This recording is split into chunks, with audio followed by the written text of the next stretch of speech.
Yeah, the process when we began writing music for this record, it just kept coming, and we kept letting it come, and we kept working on it, and just being diligent about doing the work to allow this music to flow through us and to create environment amongst us where we were capable of doing it in the best possible way that we can. Yeah, we were going to put out 3 records, like 6 months or a year apart from each other, but we decided not to do that because it was just kind of confusing and weird, and people wouldn't know what song was on what record or which one they wanted to get, or we like the idea of a trilogy because it just sounds like such a fucking epic thing, a trilogy.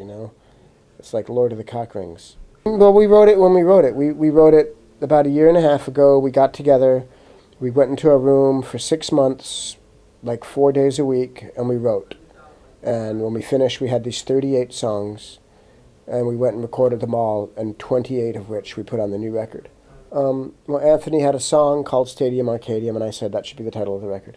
Yeah, it was mostly, the reason was because we didn't want to have it numbers, 1 and number 2, because then it seems like 1 is better than number 2, and we sequenced it so each one is its own CD. Each one has its own beginning, middle, and end.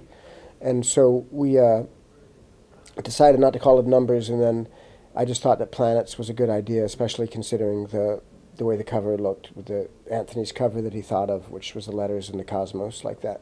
So, and Jupiter is a planet of creative intelligence, and Mars is a planet of war, so it's a revolution of creative intelligence. Yeah. Well, I think there's enough violence in the world without there ever needing to be one more violent act again, as long as any of us live. I think that all of the guns in the world should be taken and put in a big pile and melted down into nothingness. Yeah. Violence is I've never seen any purpose or any accomplishment from it, with the possible exception of stopping people that absolutely have to be stopped. But usually those people become crazy because it was born out of violence that created them. In this world, the gift that we have as a band and the job that we have is to do the best that we can, to make the best fucking music that we can, to do the most beautiful, for us to reach as far as we can, and to work as hard as we can to do something beautiful.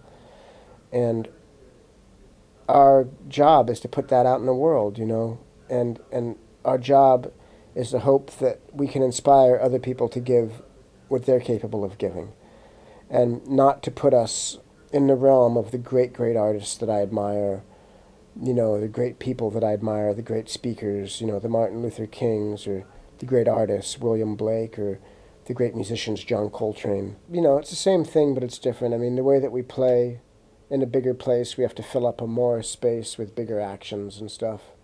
In a small place, it's the act of what we're doing is the same, but you just direct it differently, But really for us playing, it's about surrendering ourselves to the forces that guide us, and just really letting go and becoming part of the music, and letting the music move us and hopefully move everyone in the room, and to just try to create a special sanctuary for that time, a sanctuary of music,